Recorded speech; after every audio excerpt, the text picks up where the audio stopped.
২৭ বছর বয়সী জামিল লিমন আর নাহিদা বৃষ্টি দুজনেই বাংলাদেশ থেকে গিয়েছিলেন যুক্তরাষ্ট্রের ইউনিভার্সিটি অফ সাউথ ফ্লোরিডায় পিএইচডি করতে।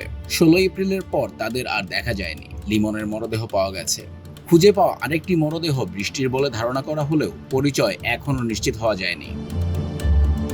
সন্দেহভাজন ঘাতক হিশাম আবু গারবিয়া লিমনেরই রুমমেট। তার বিরুদ্ধে আনা হয়েছে দুটি ফার্স্ট ডিগ্রি প্রিমেডিটেটেড মার্ডারের অভিযোগ। আদালত তাকে জামিন ছাড়া আটক রাখার নির্দেশ দিয়েছেন। প্রসিকিউটররা যে টাইমলাইন দিয়েছেন সেটা রীতিমতো শিউরে ওঠার মতো।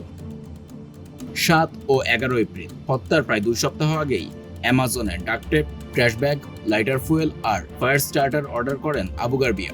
১৩ এপ্রিল চ্যাটজিপিটিতে আবু গারবিয়া লেখেন, একজন মানুষকে কালো ট্র্যাশ ব্যাগে ভরে ডাস্টবিনে ফেলে দিলে কি হবে? চ্যাটবট জানায় এটা বিপজ্জনক। তিনি লেখেন, মানুষ কিভাবে জানবে?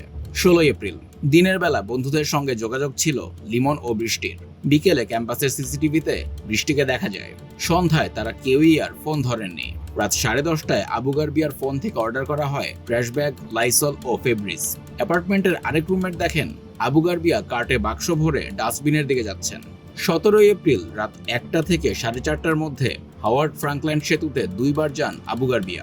একই দিন লিমন ও বৃষ্টিকে নিখোঁজ ঘোষণা করা হয়। ২৩ এপ্রিল একটি ডাস্টবিনে পাওয়া যায় রক্তমাখা কুশন, লিমনের মানিব্যাগ, বৃষ্টির ফোন কেস, চশমা আর পোশাক।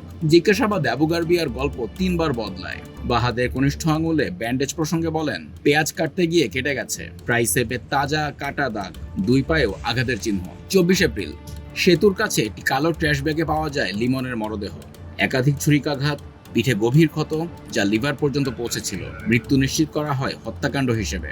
২৭ এপ্রিল ফ্লোরিডা অ্যাটর্নি জেনারেল এই হত্যাকাণ্ডকে যুক্ত করেন চ্যাটজিপিটির বিরুদ্ধে চলমান অপরাধ তদন্তের সঙ্গে। প্রশ্ন উঠছে, কৃত্রিম বুদ্ধিমত্তা কি হত্যার পথ সহজ করে দিয়েছিল?